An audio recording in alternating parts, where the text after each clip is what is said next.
జరుగుతున్న ఎలక్షన్ ఏదైతే ఉన్నదో కారుకు బుల్డోజర్ కు జరుగుతున్నది. కారు ఇక్కడ మాగంటి సునీతమ్మ రూపంలో మీ ముంగట్టున్నది, బుల్డోజరు కాంగ్రెస్ అభ్యర్థి రూపంలో మీ ముంగట్టున్నది. మరి మీ ఇంటికి రేపు ఎలక్షన్ తర్వాత కారు రావాలన్నా బుల్డోజర్ రావాలన్నా మీరే ఆలోచన చేసుకోండి.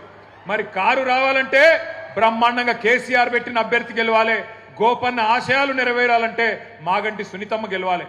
ఇక మరి కాదు మా ఇల్లు కూలగొట్టేందుకు మేమే లైసెన్స్ ఇస్తాం, వాడు హైదరాబాద్ రావాలి, వాడు వచ్చి ఇల్లు కూలగొట్టాలి అంటే మరి ఈ శివమ్మ పాపిరెడ్డి నగర్ కానీ, ఎస్పీఆర్ హిల్స్ కానీ, రేమత్ నగర్ కానీ, బోరబండ కానీ, యూసఫ్గూడ కానీ, షేక్పేట్ల కానీ బస్తీలలో ఉండే మా ఆడబిడ్డలు యాద పెట్టుకోవాలి. మోసపోతే గోసపడతారు. ఇలా రాష్ట్రం అంతా బాధపడుతున్నారు రైతులు, రాష్ట్రం అంతా బాధపడుతున్నారు మహిళలు. వాళ్ళందరూ చూస్తున్నది జూబ్లీ హిల్స్ దిక్కే చూస్తున్నారు. మీరు జూబ్లీ హిల్స్ గట్టిగా కడుపులకెళ్ళి గుద్దితే రాష్ట్రంలో ప్రతి మహిళకు 2,500 రూపాయలు వస్తాయి. మీరు కడుపులకెళ్ళి కాంగ్రెస్ ను గట్టిగా గుద్దితే ప్రతి ముసలవ్వకు ప్రతి ముసలయ్యకు 4,000 రూపాయల పెన్షన్ వస్తుంది. అందుకే రాష్ట్రం అంతటా మీ దిక్కు చూస్తున్నారు. జూబ్లీ హిల్స్ ఏం తీర్పిస్తుంది, మోసకారి కాంగ్రెస్ కు బుద్ధి చెప్తుందా లేదా అని మీ దిక్కే చూస్తా ఉన్నారు. అత్తలకు, కోడళ్లకు, కొత్తగా పెళ్ళైన ఆడపిల్లలకు, కాలేజీకి వెళ్లే మహిళలకు, పురుడు పోసుకున్న బాలింతలకు ప్రతి మహిళను మోసం చేసింది కాంగ్రెస్ పార్టీ. ఒక్కరిని కాదు. అట్లాగే ఈ 22 నెలల్లో బాధపడని వాళ్ళు లేరు.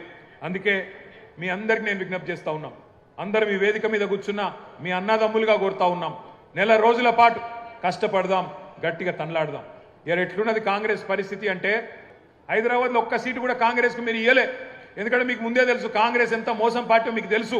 అందుకే హైదరాబాద్లో ఒక్క సీటు కూడా ఇవ్వకుండా మొత్తం అన్ని సీట్లను కేసీఆర్కి అప్పచెప్పి కేసీఆర్ నాయకత్వంలోనే ఈ రాష్ట్రం ముంగట్టుకోవాలి, హైదరాబాద్ ముంగట్టుకోవాలని చెప్పి మీరు తీర్పిచ్చారు.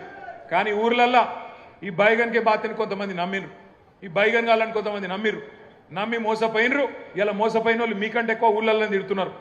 ఇందిరమ్మ రాజ్యం అంటే ఇల్లు గులగొట్టుడేనా? ఇందిరమ్మ రాజ్యం అంటే నువ్వు వచ్చినాక హైదరాబాద్లో కొత్తగా ఒక్క ఇటుక పెట్టింది లేదు, ఒక్క ఇల్లు కట్టింది లేదు, కొత్తగా ఒక రోడ్ వేసింది లేదు, ఒక్క బ్రిడ్జ్ కట్టింది లేదు.